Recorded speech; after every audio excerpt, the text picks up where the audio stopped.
Good afternoon, viewers, and welcome back to your weekly dose of youth news. Generation C is the show that tells you why the zone, which is inserted in our daily publication Namibian Sun, Republican, and Allgemeine Zeitung, is a perfect read on a Tuesday. My name is Jusisha Shipena, and I'll be your host for today's show.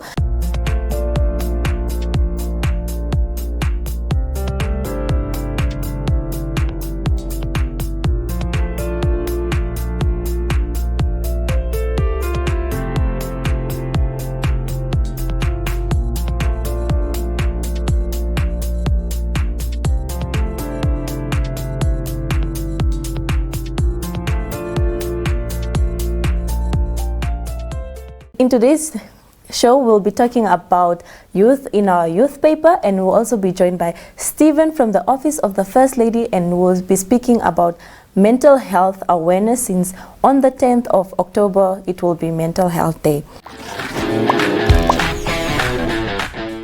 Now, yesterday we celebrated World Teachers' Day around the globe, and we can really say that our teachers were our heroes and our heroines during this global pandemic, with the ups and downs in the education sector. So we visited Windhoek Technical High School here in Windhoek and asked some of the learners what are some of the things they would do for their teachers to show them appreciation, and here's what they had to say. My name is Nathan Peterson. I'm in grade 8. Today I'm going to talk about how you can appreciate your teachers. You can appreciate your teachers by listening to them in class, doing what they tell you, help them out with something they need, be a responsible learner, and yeah, just help them out with a lot of stuff. That's how you can really appreciate your teacher. Good afternoon, my name is Maria Johannes, and my point of view on how to appreciate our teachers is we should always come to school every day and always respect them, because if it wasn't for them, our future would not be as bright as it is now. Thank you. My name is Harageib from grade 8E. For me personally, I would like to tell you how to appreciate a teacher on a daily basis. How to appreciate your teacher. I think you should appreciate your teacher by doing your homework, behaving in class, and listen to your teacher. My name is Abraham Chimanda. I'm an Adolescent at Technical High School. Our teachers do a lot of work to give us good academic results. So us as LRCs, we plan something as in on every teacher's birthday.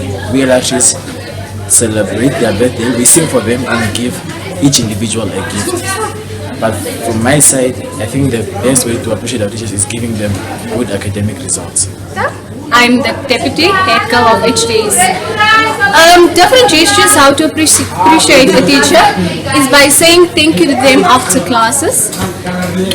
When you walk past by them, you can give them a sweet surprising them on a daily basis.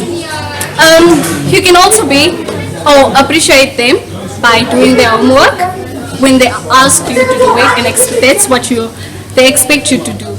My name is Sean Pruth, and I'm the head boy of HTS. Teachers do a lot of work that go unnoticed, so the way we could help them is be more disciplined in class. We could actually keep up with our work to make everything easier for them, and we could show them once in a while that we really appreciate them by telling them that the lesson was good and what they could improve on their lesson. Yes, that's what I think. Now, on our front page, we have the lovely Ndelipewa Ndapandula Mungoba, and this 19-year-old law student at the University of Namibia, who remains hungry to make a change in the life of the Namibian girl child. This young individual has won the South African Trust Adolescent Activism Award. And to read more about Mungoba, please grab yourself a copy of The Zone, and you'll be able to see her journey towards making a difference in her community. And in other news, we have Lillian Shaningwa, the Deputy Director of General Services and Examination Administration at the Ministry of Education, Arts and Culture, says that the final stages for preparation for exams have been made, so it's in its final stages. But however, should a candidate be infected with the COVID-19 pandemic, they will be allowed to write in a hospital or under quarantine facilities with the supervision of a general health worker as an invigilator, and they would be trained to do that according to the Ministry of Education's guidelines, and should a candidate not be fit to write exam, they will then write their external exam the following year, which is next year, 2021. And as we speak, higher level second language literature exams are already written, and oral exams for French would already started on the 15th of September. However, the oral exams for the rest of the languages are to start on the 21st of October, which then will be followed by the written exams from the 9th of November to the 18th of December. Now, in other news as well, last week the Ministry of Education, Arts and Culture, in partnership with Namibia government, the Namibian government, pardon me, United Nations Education Scientific Cultural Organization, that's UNESCO, and the European Union launched the Intellectual Property and Local Content Namibia project. Now, this project entails that it's a fast-thinking project to interact, and it's aimed at benefiting cultural and creative industry, which falls under the global EU and UNESCO initiative, supporting new regulatory frameworks to strengthen the cultural and creative industry to promote South Africa cooperation. Now, on our focus feature for the week touches on the works that the Ministry of Education has been doing to push for inclusive education, and one of them being that they have introduced the pre-vocational skills course for senior students who could not cope in the academic stream, and will be offering technical subjects through the e-learning platform. And this has said to be that it is a challenging space because 60% of the work is done through practical work and 35% is done theoretically. And that's it from our news from the papers. We'll now be heading over to our interview that we'll be having with Stephen from the Office of the First Lady, and we'll be speaking about what are some of the loopholes that are there when it comes to mental health in our communities. What are some of the things our peers can do, our parents can do? So here we go. We're crossing over to our interview.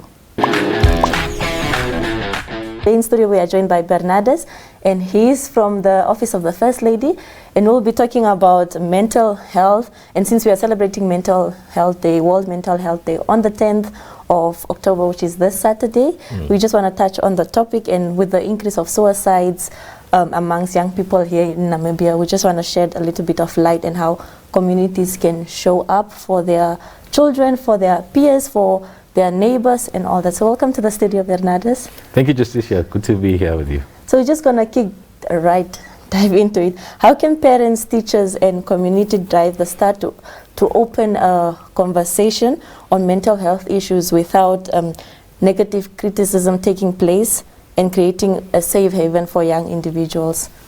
That's an excellent question. And when you talk about mental health, I think there's a lot of misconceptions around what mental health is and mental illness, right? So a lot of times when people hear of mental health, they normally just go to mental illness. So, and there's a whole lot of stigma, especially in our communities, around mental illness. What we do is we shun people with mental illness to the side. We kind of want them to be locked up in an institution. We make fun of them. We don't understand what they're going through. And that has an impact on when somebody actually seeks for help. Now, mental health, it's about your mental well-being, right? So a child's mental health has to do with how are they feeling about themselves, how are they feeling about the environment they're finding themselves in. Are they comfortable where they are? Is where we are and how we're feeling, our emotions in congruence? Are they in alignment with our mind? And so we can all have mental health challenges at different points in our lives. For example, stress, right? Anxiety. When it's, for example, exams. I know exams are coming up in October now for some of our young people. When you, for example, go through a relationship breakup, that can have a mental impact on you. When your parents are going through a divorce, or when you see gender-based violence in your society or in your home, that has a mental health impact. But we don't speak about mental health from an entirety of mental health, as opposed to only focusing on mental illness. And I think it's important for us all to recognize that all of us can have mental health challenges, and that we can always destigmatize our conversation by actually engaging and saying, how are you doing? Are you okay? What is going on? How's your mind? Are you sleeping well, right? Because those help you to understand what the mental health health state of somebody is. And so to have a destigmatized conversation with parents is to be able to understand that when a child is saying that I'm feeling stressed or I don't feel well, it is not because they're looking for attention or seeking for attention primarily. It's to be able to recognize what are the patterns in their lives that are starting to shift and change. Like, are they not sleeping well? Are they not eating well? Are they not enjoying the stuff they used to, for example, like sports, etc.? And then how do you be able to help parents to be able to move kids forward? And I think what's also important for parents, finally, is that because we don't deal with our own mental health challenges as parents and as adults, we almost project that onto our children as well, and to the young people, and then we almost just say, just be strong, right? Like, just get over it. Just get over it. But it's important for us to help us to go through the emotions and to deal with what is going on within our minds and in our emotions. Okay, I like the fact that you mentioned environment, and since we are speaking about environment, there might be young people out there who stay in an environment that might not be fruitful for them, and they do not have the capacity to leave that environment. What are some of the implications of being in a toxic environment on a child, and what are some of the coping mechanisms that you can maybe give to them when they're in this kind of situation? So, realize that COVID-19, as I'll speak to it also, is a pandemic that we're experiencing, as we all know. But when you think about issues like poverty, GBV, those are also pandemics that have been running concurrently in this country. So when you're faced with cycles of poverty, when you're faced with cycles of unemployment, and all this environment where people are suffering, right, at different levels, and you don't know what to do, when you start to feel hopeless, you start to feel desperate, that can have a toll on your mental health, because you can't see a way out. And how we can create a space for young people to be able to cope around this toxic environments that they find themselves in is really to recognize that this is not normal. We should not normalize abnormal behavior. We must not normalize this level of inequality. And we should be able to create a space for young people to be able to express their frustrations, their anger, their disappointment, right? To be able to express what they're going through in that moment, what they're seeing in the environment, and be able to help them to almost move them from point A to point B, where point B is almost a better place that they can imagine in what they want to do. And one of the ways we can do coping is through our be-free engagements, for example. What we always tell young people is use art, right? So whether it's drama, music, use that to express your emotions. Talk to your friends, talk to your peers about it. Because you always, when you're going through a mental health challenge or when you're just feeling down and stuff like that, what happens is we self-isolate because we feel like I'm the only one going through this, nobody will understand. And actually when you start to raise this issue with those around you, your peers, your teachers, etc., you actually realize that you're actually not alone. There are other people that are going through something similar, and therefore you can be able to encourage one another. There is fantastic services such as Lifeline Childhood through the 116 line, the 106 line, that provide counseling support to young people where you can call in for free. And it's leveraging and using those services so that you can be able to go through it. And it's thinking about the simple things in your community, right? Doing sports, going out for an afternoon soccer match.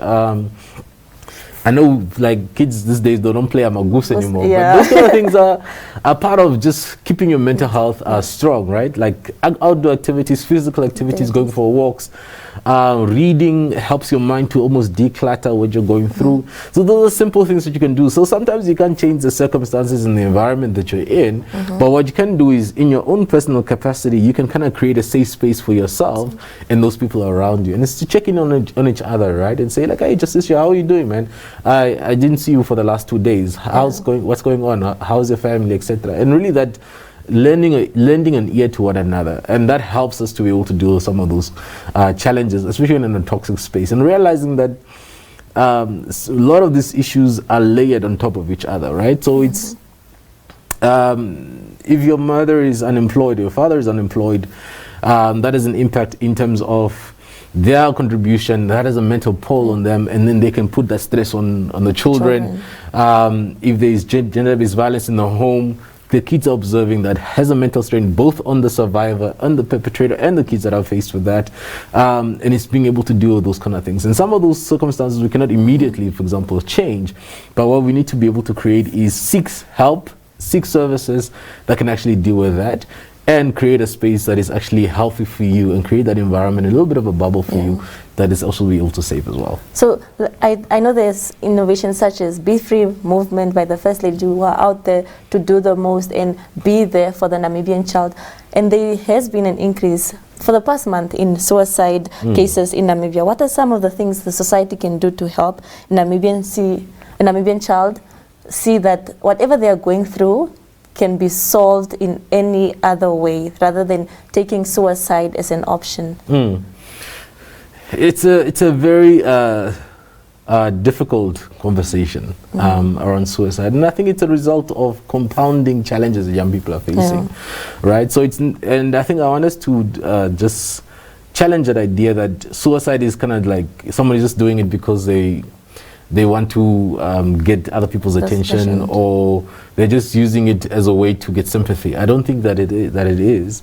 I think it's a layered number of issues that bring somebody to that point. And so I think what we need to think about is how do we have preventative programs in place, right? And what we've found through our Be Free dialogues and engagements is that young people are saying, I'm using alcohol as a coping mechanism, right? Because of the challenges that are around me. I'm using drugs, I'm using substances to help me cope.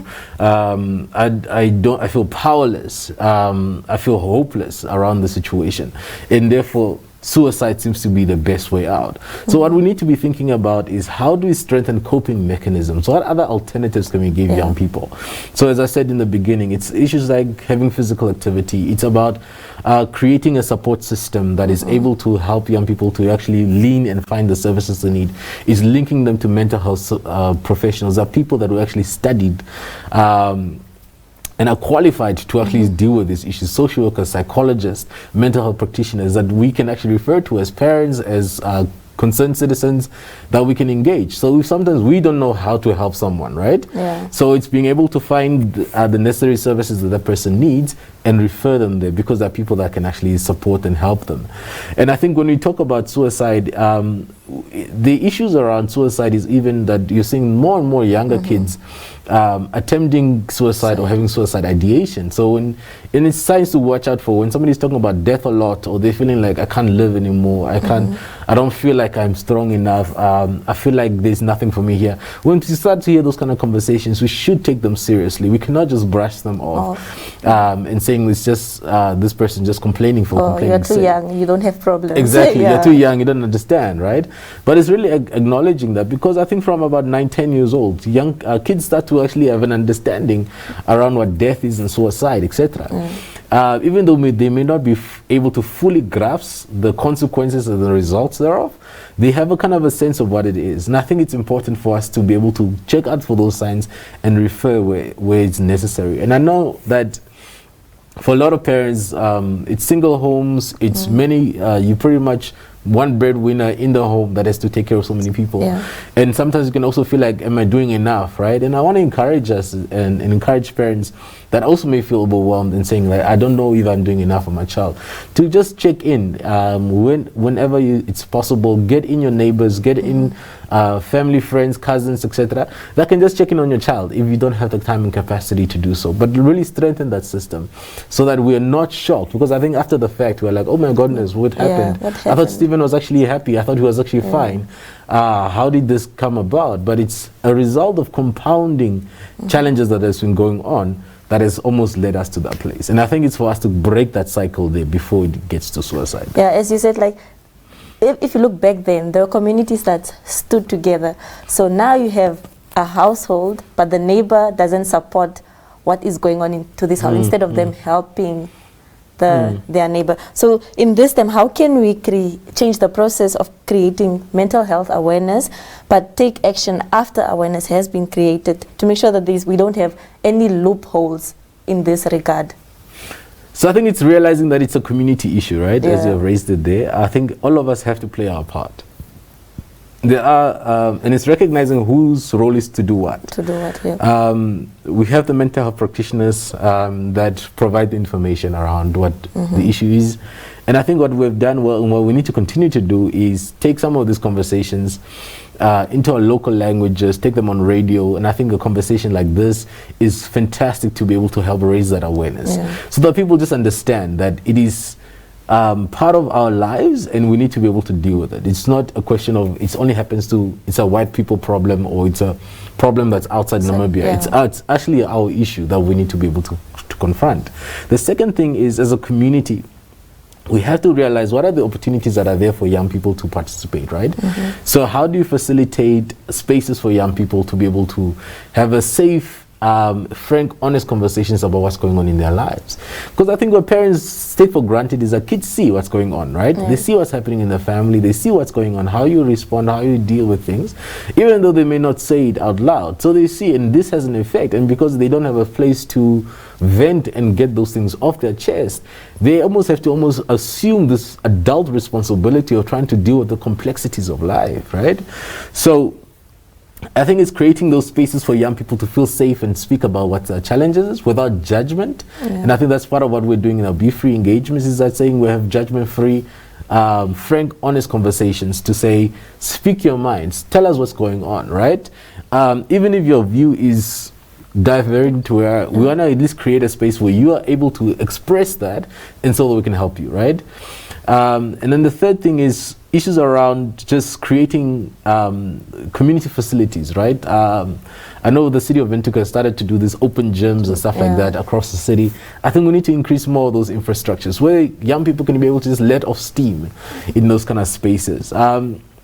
And then it's thinking about how do we deal with those bigger societal issues that we seek alcohol as, for example, as a coping mechanism. We need to be able to find alternative ways to cope with the challenges that we're having. Alcohol, substance abuse is not the way, because what it just does is completely increases your susceptibility to mental illness later on. So it's really finding the positive ways to be able to cope with these challenges and not using negative substances such as alcohol and drugs, for example, to cope. And then I think what we need to do in a solid way is to really think about how do we come together to move the conversation to actually say we are a country that is dealing with trauma in our hearts and in our lives. There's trauma from our past, realizing that we've only been independent for 30 years. There's a lot of trauma that is still there as a result of our historical positioning. There's trauma as a result of what is happening in our homes, whether it's GBV, whether it's rape, whether it's alcohol abuse, whether it's unemployment. That is having impact on our mental health, and it's really dealing with those root causes as well, so that we're able to move forward. Because until we deal with the root issues, we're only going to be dealing with the symptoms. So it's really trying to understand some of those inequalities as well, and how do we strengthen that from a systematic level. Okay, that's interesting. So we are moving into a digital world, especially with the whole COVID-19. We have seen that things can be done digitally by the click of a button. And if you are on social media like Instagram and Twitter, you would see that young people actually use these platforms to voice what they feel.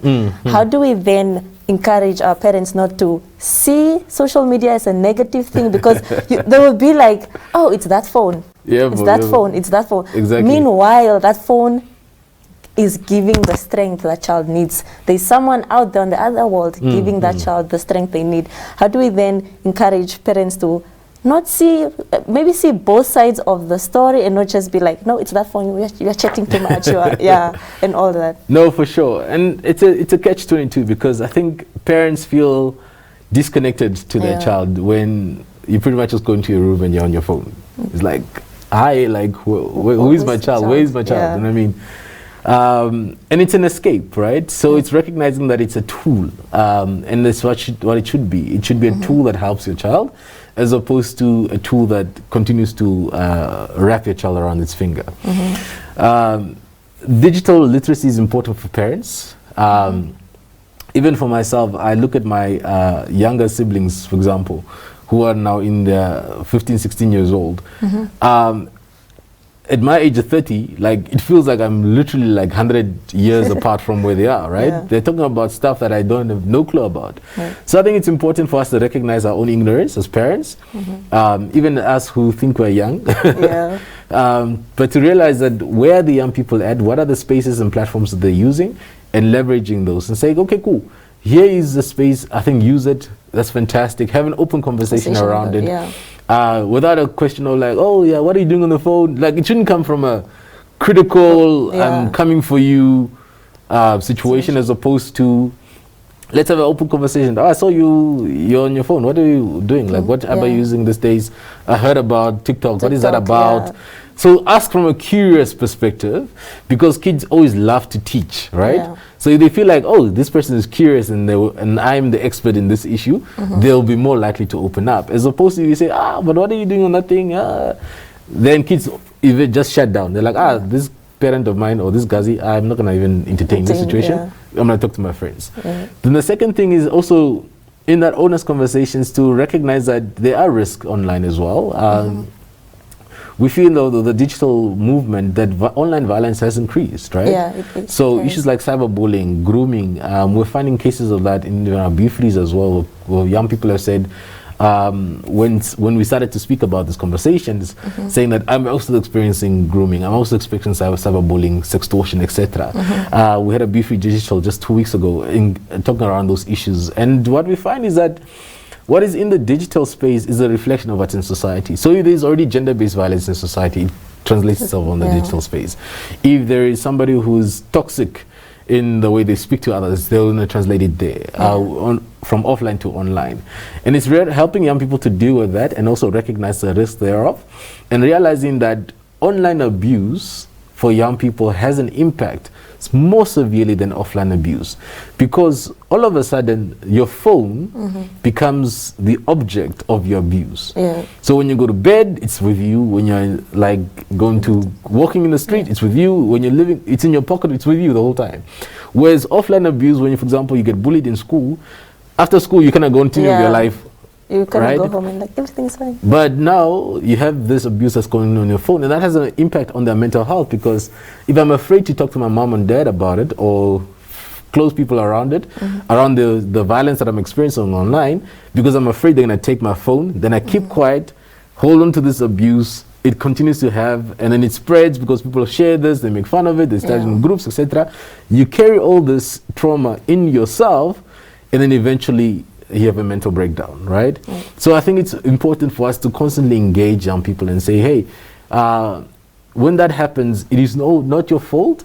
Let's have a conversation around it. Let's realize that it's abuse. Let's abuse that it's actually a crime, and actually start to bring these things to the fore. Because I think what happens is social media in the digital space is in the shadows at the moment, and nobody quite knows exactly what's going on and the impact thereof. And I think once we have that open conversation, we can be able to better help young people to deal with it. So it's a pros and cons. It has pros and cons. And I like that you spoke about cyberbullying. So we have things called famous socialites on social media. So they do things to get followers and kind of have their attention. How do we then encourage peer-to-peer education and being there for one another, and just not doing things because you need the followers, you need the attention. Meanwhile, you don't know that the next person you're doing this to is suffering, or it might create more harm than what you think, because for you it's, oh, I'm getting what I need, but the next person is getting hurt. How do we then encourage for young people to like stand together and not break each other down? No, that's an excellent question, and I think that's a conversation around bystander intervention, right? So it's recognizing that if you're the one that's perpetuating this violence, us who are not necessarily the victims of that violence have to speak out and call you out on it and say, what you're doing is not right, it's not cool, right? We must actually call it out. And I think that's the issue around violence and silence. If we're silent and we keep quiet, then we're implicitly also engaging. We're also implicitly violators of from ourselves. So it's recognizing that if I don't speak up and defend and actually correct this issue, then I'm also part of the violence, and I'm also part of the perpetrators, because I'm not calling it out, right? So I think it's recognizing that we have a power. So if this person is looking for followers and they value my followership, I must be able to call that out and say, hey, this language that you're using is not fine, right? It's not okay. Or the way that you spoke to this person is not cool, right? And in us doing that and regulating one another, it is much more impactful than me trying to speak to one or two people that are in the situation. But it's really saying, as a community, we have to almost check each other. Like we've got to check ourselves and say, hey, the way that you responded there, not cool. Apologize, engage. Whether it's on the platform in the public space or if you inbox a person and directly and say, hey, please deal with this. I think those are some of the ways that we can, as bystanders who are seeing what's going on, can get engaged and get involved. And I think what we try to do is, because we're afraid of that happening to us, and the person then turning around and attacking us, we kind of just shy away. And I think that's not a fair position. I think it's important for us to have the courage to be able to build that community shield and say, let's rather protect those who are victims, so that we don't empower the bullies online to continue to perpetrate violence against those who are in that space.